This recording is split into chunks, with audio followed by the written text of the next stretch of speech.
والله اللي هقوله ده حصل. اتصل بمحل يا جماعة بتاع شاورما عادي، عادي خالص، يقول لي السندوتش الشاورما وصل الفراخ 95 جنيه. ليه يا جماعة؟ ليه؟ لا، و10 جنيه دليفري. يعني عايزة اقول لكم من قرب المكان 10 جنيه دليفري.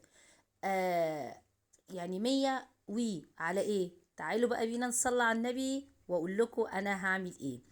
عاملين ايه يا حبايبي؟ يا رب تكونوا بخير. اول ما سمعت طبعا كده اتصدمت، قلت لابني بقى انا هعمل لك سندوتشات من البيت مفيش زيها، وفعلا طلعت تحفه.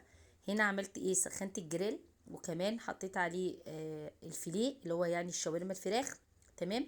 وهحط جنبه بصلايه كده على جنب عشان اديها تتبيله. وكمان ما تنسوش ان انا بحط على الشاورما بتاعتي كيس التتبيله الجاهز من بره، بيخلي الشاورما حلوه قوي، وانا عامله بيها فيديوهات كتير. وكمان عشان احنا في عيد بقى، كل سنه وانتم طيبين، ما كانش عندي الا فلفل رومي اخضر بس حطيته. وابتديت اعمل الشاورما. عايزه اقول لكم شويه شاورما والله ما تقدري تفرقيها عن اللي بره. ليه؟ لان الخلطه اللي انا بجيبها هم اصلا اللي بيحطوها بره، الخلطه دي جاهزه. بس عايزه اقول لكم بتبقى حلوه قوي.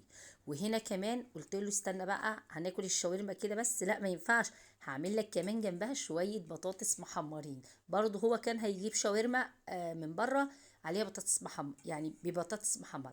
هنا بقى بعد ما بخلص الشاورما بحط التكه بتاعتي، وهي لا معلقه صلصه لا كيسين كاتشب براحتك، والاتنين مختلفوش عن بعض. وهنا كنت بحمر البطاطس.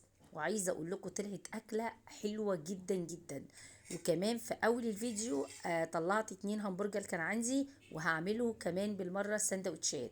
جبت الكايزر وفتحته، وحطيت عليه كابوتشا، ونزلت عليه بشوية فلفل رومي، وكمان اللهم صل على النبي،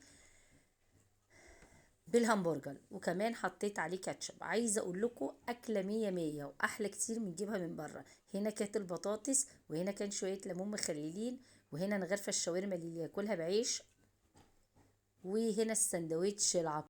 بس كده واتغدينا، وكان احلى غدا. تعالوا اتفضلوا معانا، وكل سنة وكلكم طيبين وبخير يا رب.